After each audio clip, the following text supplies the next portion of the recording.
I think it's really important when people look at self-governance or self-determination to look at it in two different ways. The first way, and I always like to refer to self-governance with small s, small g, and self-governance is something that tribes have always had. They've retained those rights when they sign treaties or executive orders, and it's really about the tribe's right to govern themselves, and we as Indian people have that right. The other self-governance with the big S and the big G really is a part of the Indian Self-Determination Act, Public Law 93-638. What many people don't know is that happened during the Richard Nixon administration. I know that for some people, when they think about Richard Nixon, they think about Watergate and all of the kind of bad things that happened under his administration. But for Indian people, self-determination, Public Law 96-38, was really historic and landmark. I always like to go back to the fact that it was during those times that we had a tribal member back in Washington, D.C. who was working in the office of the vice president, and an uncle of mine, Dan McDonald, and I know that in his own way, working for Vice President Agnew, that he had a role in what we did in self-governance and self-determination. So in 1975, this law was passed, and what self-determination did, Public Law 93-638, was say that tribes could assume the authority to manage programs, activities, services, functions that had previously been provided by the federal government for the benefit of tribes. So it was a very specific piece of legislation that really authorized tribes to assume the management of programs that were very important to the tribal people and the services in which tribal people received from the federal government. CSKT was one of the first tribes to actually take on this activity. I'm sure history has shown in other areas CSKT has been in the forefront of many of the efforts that the federal government has had. I think that the federal government, and I never like to place motive on why people do what they do, but I know that when tribal people had the opportunity to really mold the programs, to guide the programs, to manage the programs in a way that really fit their tribal members, that the programs had a greater opportunity to be effective. So self-determination in its early days really allowed the tribes to take programs that may not have been successful under the management of the Bureau of Indian Affairs. By tribes taking on those programs and managing them according to their own customs and beliefs, according to the resources that actually came to the specific tribe, whether that is in Montana or Navajo country or up in Alaska. Those tribes would manage those programs in different ways. The federal government, however, did it in one size fits all. And so the tribes, when they actually would make the decision, and not all tribes do that. Not all tribes have taken the responsibility, have moved into determining how those programs will be provided.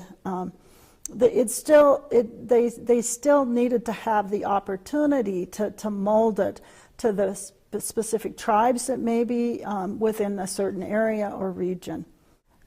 The way in which a tribe would take on the responsibility, those responsibilities provided under Public Law 93-638 have changed over the years.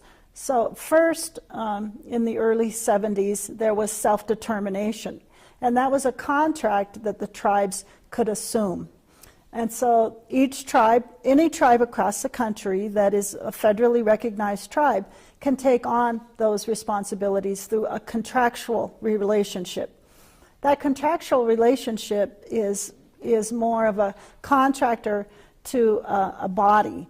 And the federal government still retained responsibility for how the outcomes of that program. In the early 90s, the federal government, Congress passed what is called self-governance. So it's another phase of Public Law 9638. I think it's like Title IV of the law.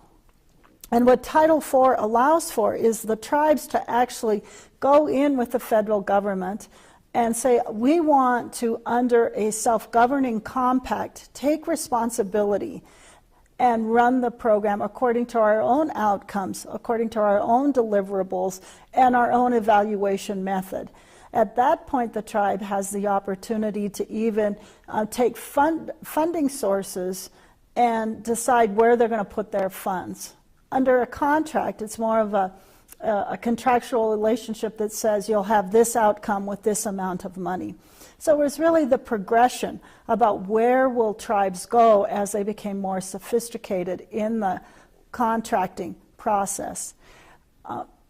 So now, in 2008, tribes have 3 ways in which to get their services delivered by the federal government for those programs specifically for Indian people.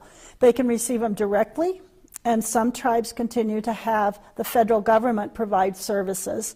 They can receive it under a contractual relationship, or they can do that under a compacting relationship. So there are 3 ways. The exciting part about all 3 of those ways is that the tribes are very much involved.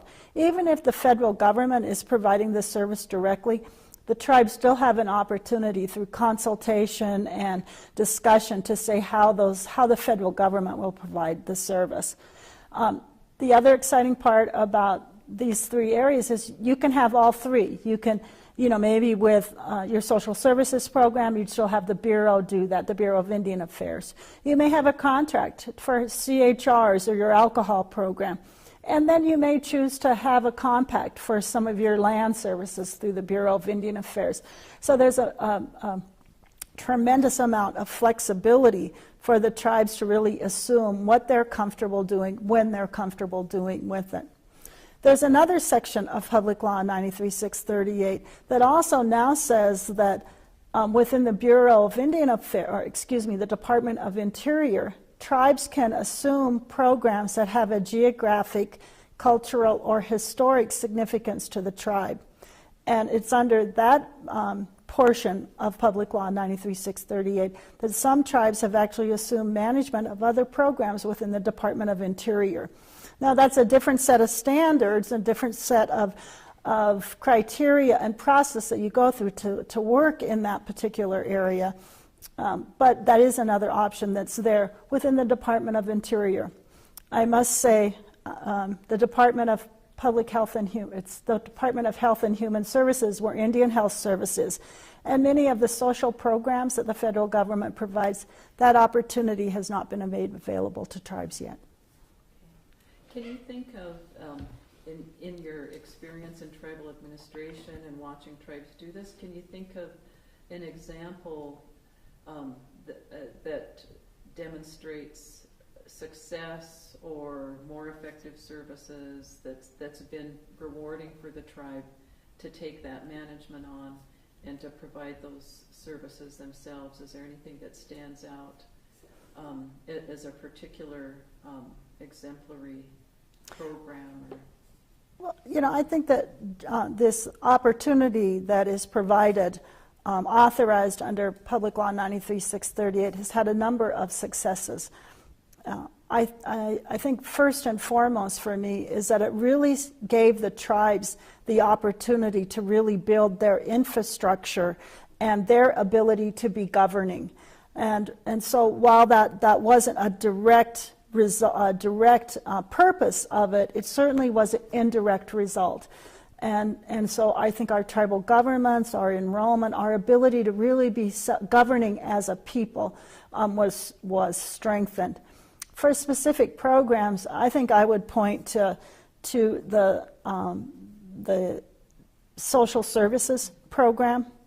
That when the BIA ran it, you really didn't get to take into account the customs and the family beliefs of children who had been abused or neglected and in their placement. And now we're able to really have our own code. The tribe, CSKT, has its own code governing that. And we know how important it is for those families to stay connected to their other family members. And while the interest of the child is always what has to be first and foremost, we know that the interest of the child is to be with their families. And that didn't always happen in the previous programs, but certainly it has a higher likelihood of success with the tribe actually running the program. While there are wonderful opportunities available as tribes take on the management of these programs, whether through a contract or a compact, of course there are obstacles. And I think that probably the biggest obstacle is the need for additional funding. The federal government never funds Indian programs at the level they need to be funded. For example, Indian Health Service is funded at about 60% of need. And we also know that in our land programs, in our management of our forests, whether or even the maintenance of our dams here at Flathead, that we always do that. We can do much more with a lot less money.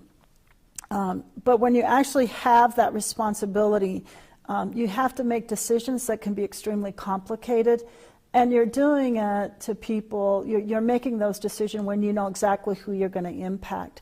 So if you take on the health program and you have to deny someone health care, it could be a family member or someone who you really truly know needs that service, and yet the funding is just not available for it. I think people have always liked to say that the tribes can't make those hard decisions, that we're all too connected and we're all too interdependent. I've seen our tribal government make really difficult decisions, and I know that tribal members often feel better when they know that they've really been able to be heard and their story understood, even though the decision may not have gone the way that they want. I also think that as the world gets more sophisticated, it is harder to really have the highest quality and level of expertise that you need to run some of these really difficult programs. Just IT programs. It's a field that's moving and changing all of the time, and to sort of really keep up with that, or doctors, lawyers, nurses. Nursing is such a shortage all across the country. Dentists, social workers. Those are hard places to recruit. The federal government has difficulty recruiting, and tribes have difficulty recruiting and retaining really qualified staff as well. I think that as tribes have learned more about the services that the federal governments provide for the benefit of Indian people, those are focused more right on Indian Health Service and the Bureau of Indian Affairs. There are also services that are provided by the federal government that have a great impact on tribes and tribal people. So in 1994, when they passed the Self-Governance Act, they allowed tribes, or they gave tribes the opportunity to take on services that were provided outside of the Bureau of Indian Affairs and IHS. They did that by saying that if the tribes had a historic, cultural, or geographic connection to one of the programs, that they would be eligible to contract. So every year, the federal government actually publishes a list of those programs that could be available for compacting by a tribe through the Department of Interior. Before that law was even passed, the Confederated Salish and Kootenai tribes had expressed an interest, and within days of its passage and signature by President Clinton, they had their resolution asking to begin that process. I think at that point, people began to understand the impact that would have to have tribes involved in the management, and it became a very long and lengthy negotiation for the tribes to actually assume the management. I think on a national level, people feared that they would, that the tribe would manage it only for the benefit of themselves. And CSKT was committed to be able to run that program, the National Bison Range that is located right in the heart of the reservation. The herd of buffalo actually came from 2 tribal members, And I don't think anybody can deny the cultural significance of buffalo to Native people. That project was really, I think, what the law was put in place to do. And so over a long period of time, there needed to be really good conversations for people to understand that a tribe could manage a program for the best interest of tribal members, which was also the best interest of all of America. Important for us to recognize that, I talked a little bit about Dan McDonald, and when he was back there working and really laid the foundation, was laid by Indian people. And for this tribe, there was no one more important than Mickey Pablo, our chairman in the late 80s and 90s. He led the effort for self-governance and self-determination. And this tribe and the services that we now provide are really his legacy. And I know that there's not a better mentor out there for any tribe to study what he studied and to know what he knew. Because he knew that in the end, we all needed to figure out a way to work together for the benefit of everybody.